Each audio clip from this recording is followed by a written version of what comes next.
Hey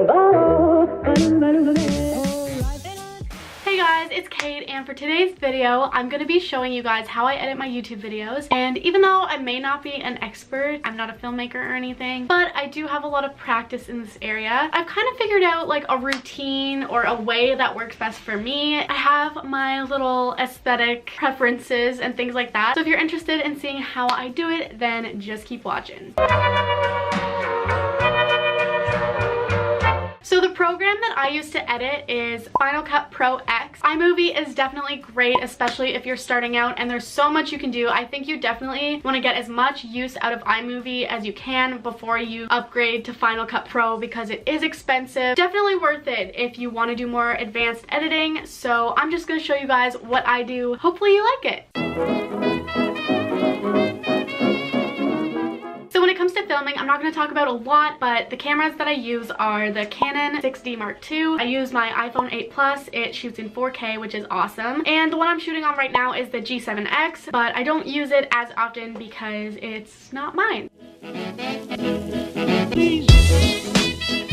Now for importing, you want to make sure that you have a hard drive. This is what I think works best. I mean, you might want to work off your desktop if you have a lot of space on your computer, but I personally don't, and mine fills up so quickly, especially because video is like gigabytes upon gigabytes. You know, not a fun time when you run out of space. I use a solid state hard drive. These are a little bit more expensive than a regular hard drive, but they don't have the spinning disc, so they're less likely to fail on you. They're super, super, super fast. My computer basically works like a dream when I work on this thing, and it doesn't slow down. So I always make sure that when I import my footage, I actually import it straight from the SD card onto the hard drive in a folder, and then when I go into Final Cut, I will import it from the hard drive instead of from the SD card. That's the way that I find I get the least amount of corruption. If you go straight from your SD card, sometimes it'll start editing the video onto the SD card, if that makes any sense at all, and that will not export, and I've learned that from experience, and I've had to restart videos, and it's absolutely the worst feeling. So I create a new library for each video, because then if I don't need a certain video anymore, I can just delete the whole library. I have lots of free space on my hard drive again. Inside of your library, you have different events I don't really pay much attention to, but you also have your projects. Say you have a video, but you also want to make a trailer for your video. You can have two projects in the same library, and you have all the same footage imported, but you can have two different timelines going on at the same time. Okay, so now I'm going to talk about the first cut of the video, and this is what I like to call like the rough draft. I'll start with the first clip always. I will drag that into the timeline, and usually that's the intro. I'll start with my color grading. The regular color board is honestly pretty good. I do like to go in with curves sometimes because curves are just my favorite, even when it comes to photography. But I definitely could go more in depth about color grading, so if you do want to see that, please let me know. And then once I have it the way I like it, I'll start to do like a rough cut. So I'll take out any awkward silences or mistakes or things that I don't like. That's like a basic rough draft for me. And then once I'm done editing one clip, I'll pull in the next clip, edit that one. Basically repeat those steps until all of your clips are in the video and everything is rough cut.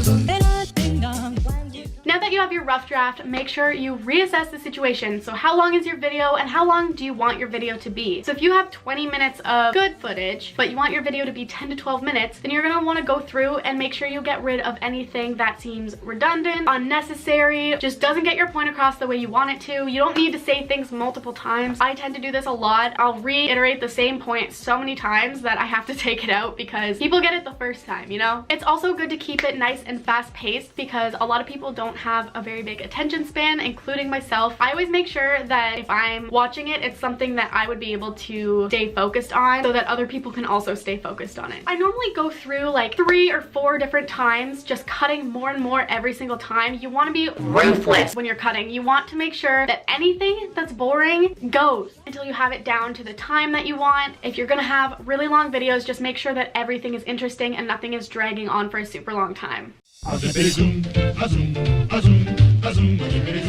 One once I have all of that cut and ready to go, I'll start doing zoom ins, transitions, Ken burns, all that fun stuff that makes it more emphasized and exciting. I like to add text whenever it will be extra useful or helpful, so I don't put text the entire video, but sometimes if I'm listing things, I like to add a little list along the side because it helps with visual learners like me. Occasionally I will add photos or anything that pops up on the side, or my social medias on the top and bottom. I designed my overlay on PicMonkey and I saved it as a PNG, which is transparent, so I just drag it right on top of my project and it's good to go. Those add a lot of visual dynamic. Once I have all of that settled, then I usually import my intro and my end card thingy. I just made a new end card, so let me know what you guys think at the end of this video. I make mine on Final Cut Pro. Duh. I have these saved as a movie file, so whenever I make a new video, I just import them as another clip and then add them where I want them to be. It usually takes me a few hours to make them because I'm just messing around with a bunch of settings and trying to make my vision come to life. If you want to see a video on that, I'm thinking about doing that, but just let me know if you'd be interested because I'm only gonna make it if you guys actually want to see it. After all of my visual effects are in, I will start with my audio effects. So if I have anything popping up or any text popping up, I usually put a little pop sound. The sound effect I normally use is called Blop by Mark D'Angelo, and I just put that whenever something pops up. And then once I have my sound effects in, then it's time for music. I want to make sure that I've already cut my video exactly how I want it, or else the music can get messed up. I used to get my music from Epidemic Sound, which is this website with a bunch of royalty-free music, but I find that it's a little bit expensive, especially for someone who's not making money off YouTube yet. So it was $20 a month, and that was just way too much. But now I just download from different YouTube channels that have royalty-free music. I'll try to do this visually so you know what I'm talking about. So as you can see, I have a folder with all my music in it, and I keep adding to it whenever I find new stuff. And then once I bring it in, I place it where all the title screens are first, and then I fill in the blank spaces after. So hopefully that makes sense. And then I usually make the volume louder when the title pages are on because there's no talking yet. So I'll use those little keyframes. What I do is I'll press Alt and then click, and it'll put those little dots there which kind of anchor your spot, and then you can move them around to different volumes.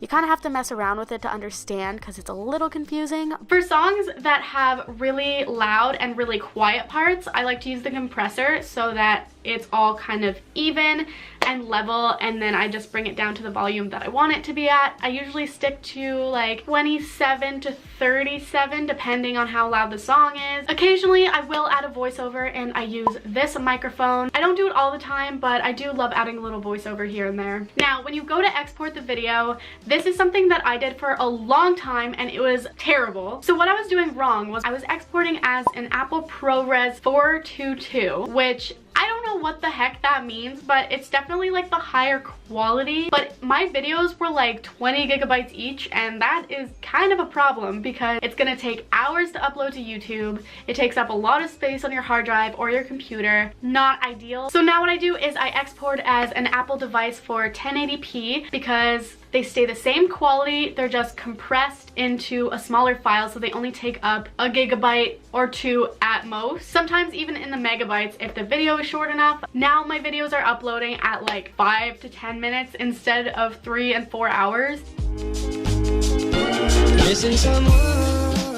So really quickly, I just want to show you how I make aesthetic footage from my phone. I bring them into this app called A Color Story, and I pay like $2 a month for all these filters, but they work on video, which is amazing. Once I'm done that, I export it and airdrop it to my laptop. So the last thing that I'm going to show you how to do is how to put like a colored border around your video.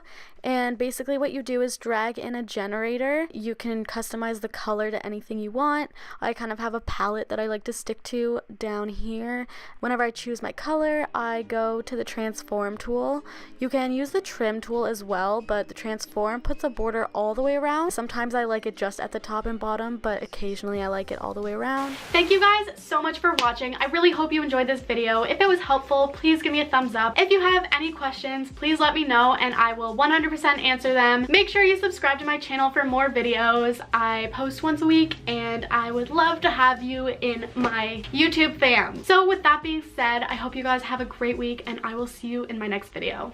Bye!